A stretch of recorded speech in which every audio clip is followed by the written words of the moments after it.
नमस्कार, आप देख रहे हैं वॉइस ऑफ कोटपुतली। मैं आपके साथ कुमार अंकेश।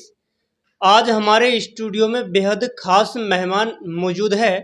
हमारे साथ मौजूद है कांग्रेस के वरिष्ठ नेता कोटपुतली से और जिले के पूर्व महासचिव रहे इंद्राज कसाना जी। सबसे पहले तो कसाना जी, स्वागत है आपका।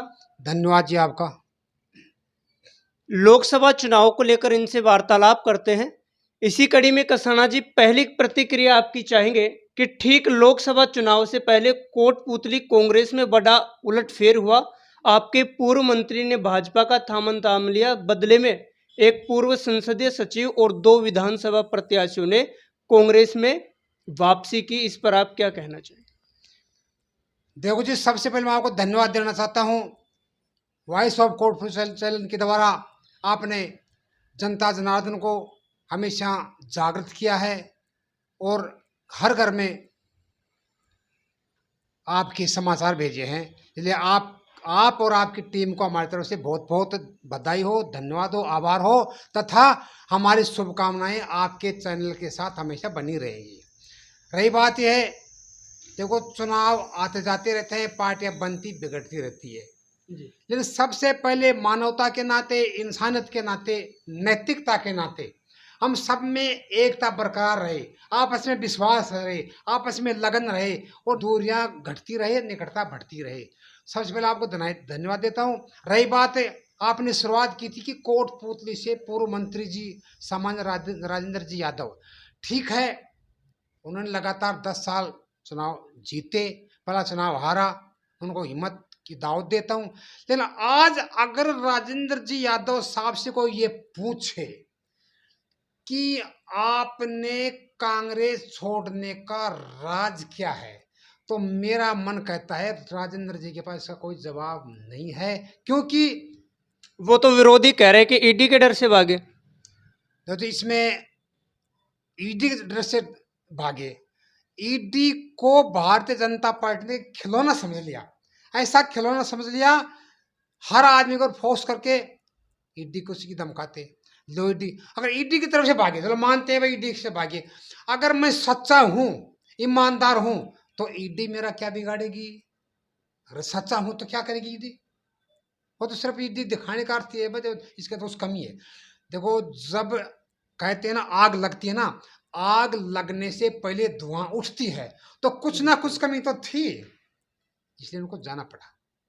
तो उनके जाने से यहाँ कांग्रेस को नुकसान हुआ, फायदा हुआ लोकसभा चुनाव में? देखो जी, जिस तरह से तालाब, जोहड़ या कुआं भरा रहता है, उसमें से अगर कुछ धुंधला पानी बाहर निकलता है ना, तो पानी साफ हो जाता है। इसलिए हम तो ये जानते हैं कि कांग्रेस एक बहुत पुरानी पार्टी है, इसने कई मर्तबा शासन किया है, 70 साल देश की सेवा की है, 2-2, 3-3 प्रधानमंत्रियों ने शहीद दिए हुए हैं, तो पार्टी पुरानी है, इनका कुछ अच्छा वजूद भी था, 70 साल तक शासन भी किया था। लेकिन अब रही कांग्रेस की, अब तो कांग्रेस की एक तरह से कोटपुतली में नई शुरुआत होगी। क्यों? क्योंकि आज जो नेतृत्व कांग्रेस के अंदर काम कर रहा है, उस नेतृत्व ने कांग्रेस को समर्थन नहीं दिया, बल्कि अशोक गहलोत जी की सरकार को समर्थन दिया था, ना कि एक संगठन को समर्थन दिया था। और अब तो मुझे लगता है इसकी शुरुआत एक नए रूप से होगी। इसके अंदर जो भाई बहुत हैं, बहुत कांग्रेसी है, लेकिन इनका वजूद में देखो, कोई भाई चाहे कुछ भी कहे, मैं स्पेशल व्यक्तिगत नाम नहीं लेता, लेकिन आज जो राम स्वरूप कसाना के नेतृत्व जो कांग्रेस आगे बढ़ेगी ना, वो काबिल तारीफ है। ये एक मरी हुई कांग्रेस फिर जिंदा होगी, रिक्त स्थान की पूर्ति होगी। युवा है, नई सोच है, जोश है, होश है और 10-15 साल का अनुभव है, वो अनुभव काम भी आएगा। कसाना के साथ ही 2 अनुभवी नेता और रामनिवास यादव और प्रकाशन सैनी कांग्रेस में शामिल हुए, उन पर आपकी क्या प्रतिक्रिया? देखो जी, प्रकाश जी सैनी हमारे पूर्व चेयरमैन रहे हैं और कांग्रेस में पहले भी थे, तो हम भी चाहते हैं कि चेयरमैन साहब का अनुभव कोटपुतली के काम आए।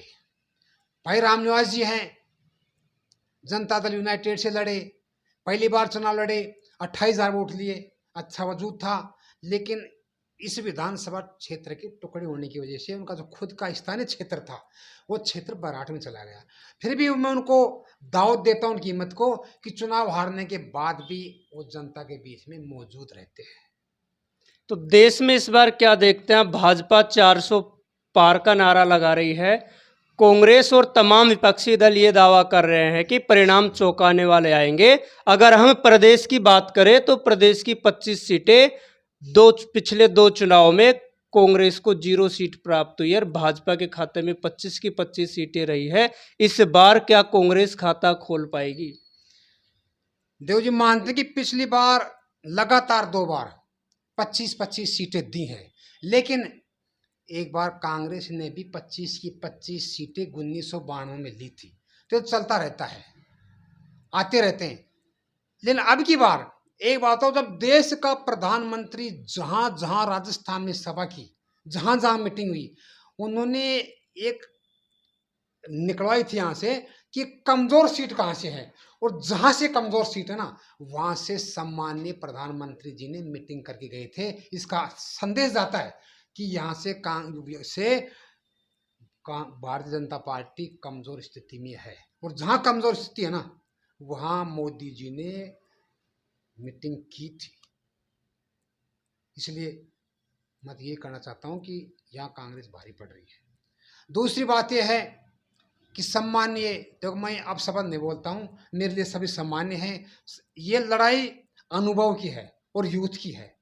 जैसे सम्मान्य राव राजेंद्र जी ने 3 मरतबा, 2 बार बैराठ से, जिसमें कंबाइंड सांपरा भी था, और 1 बार सांपरा से, तो इनका 15 साल का तो अनुभव। फिर विधानसभा की उपाध्यक्ष, अच्छे वक्ता, अनुभव काम।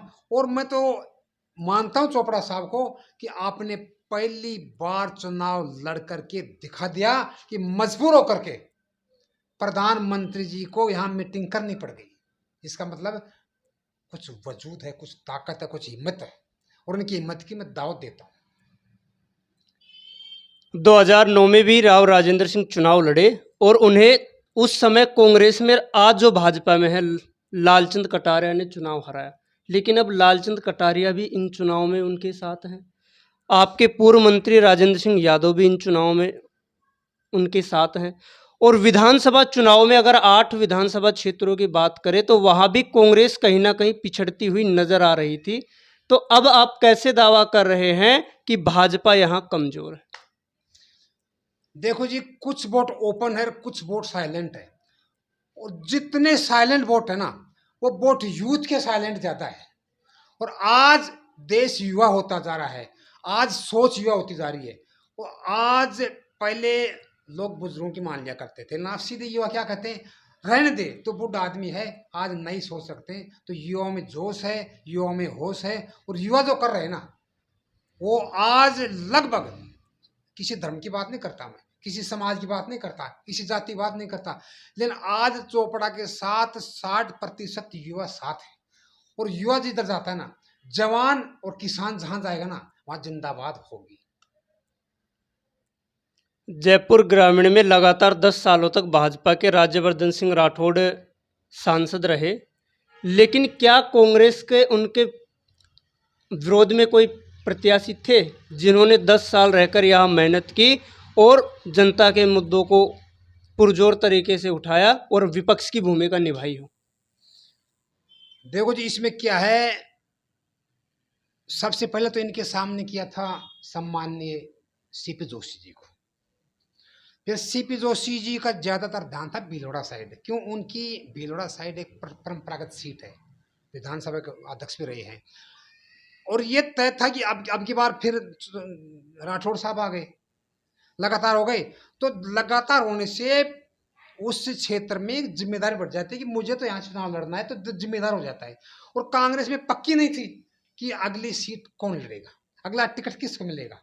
खिलाड़ी के सामने खिलाड़ी लड़वा दिया, वो खुद ही दूर से, चुनाव के बाद वो भी गायब हो गए। तो इसमें कंटिन्यू नहीं कि भाई मुझे तो अगले की तैयारी यहाँ करनी है, तो अगला टिकट पक्का नहीं होने की वजह से हर आदमी फॉर्मेलिटी पूरी करके अपना कार्य दूसरी जगह करने छोड़ा, क्लियर नहीं थी। तो ग्रामीण सब क्या लग रहा है, सीट अटकी हुई है या फिर कांग्रेस जीत रही है या भाजपा के खाते में सीट जाती हुई नजर आ रही है? देखो जी, जो कुछ साइलेंट वोट है ना, ये उस साइलेंट वोटों पर ही परिणाम निकलेगा कि उन वोटों का किधर झुकाव रहा है, किधर रुके हैं, किधर झुके हैं, उनकी जरूरत है। तो वो वोट, वो तो देखो ऐसे वैसे भी लोकतंत्र ने, क्योंकि भारतीय लोकतंत्र पूरे संसार में सबसे बड़ा है, और मतपेटियां बंद क्यों है कि पर्दा रह जाए, वरना पहले ओपन हो जाए ना तो अपने आप हो जाए। मतपेटी बंद है, उस भाग का फैसला 4 तारीख को होगा। कुछ वोट तो ओपन हो जाते हैं, लेकिन कुछ साइलेंट वोट है, वो किधर गए, उन पर डिपेंड करता है। तो कोटपुतली में कांग्रेस का भविष्य क्या नजर आ रहा है आपको? नहीं तो कोटपुतली में कांग्रेस का भविष्य उज्जवल है, क्योंकि भाजपा में कुछ दल बदलो, कुछ अनुभवहीन, कुछ नए, कुछ लोगों की सोच यही है कि ठीक है चुनाव लड़ लिया, लेकिन आज की कांग्रेस 6 साल पुरानी, 6 महीने पुरानी कांग्रेस जवान हुई है, क्योंकि अब जो यहाँ नेता है ना, यूथ है, युवा है, नई सोच है, नया जोश है, नया होश है। और मुझे अपेक्षाएं हैं कि सम्मानीय पूर्व संसदीय सचिव भाई राम स्वरूप जी कषाणा के नेतृत्व के अंदर कांग्रेस मर्द पराई ना होकर के, बूढ़ी ना होकर के जवान होगी, और जवान होकर के जन जन तक, गली गली, मोहल्ले मोहल्ले, गांव गांव, हर क्षेत्र में घूम घूम करके कांग्रेस के मैनिफेस्टो का आगे बढ़ाएगी। और कांग्रेस का जो मेन काम है, एकता और अखंडता को बरकरार रखना, वो हर गली में, हर मोहल्ले में पहुंचाएगी। तो ये है हमारे साथ कांग्रेस कोटपुतली के बड़े नेता इंद्राज कसाना, जो अपनी बेवकूफ़ बयान के लिए जाने जाते हैं, और इन्होंने साफ साफ कहा है कि पूर्व मंत्री के जाने से और पूर्व संसदीय सचिव सहित 2 पूर्व प्रत्याशियों के कांग्रेस में आने से कांग्रेस को फायदा होगा, और कांग्रेस का कोटपुतली में यह नया युग आरंभ होता हुआ ये बता रहे हैं। धन्यवाद। बालाजी फिनसर्व, जहां मिलती है आपको वाहन बीमा, स्वास्थ्य बीमा, म्यूचुअल फंड, जीवन बीमा, फाइनेंस, साधारण बीमे की सभी सुविधाएं। कार्यालय बानसूर महाविद्यालय के पास, बाईपास रोड, बानसूर। मुख्य कार्यालय लालकोठी, कोटपुतली। अधिक जानकारी के लिए संपर्क करें 8302367656।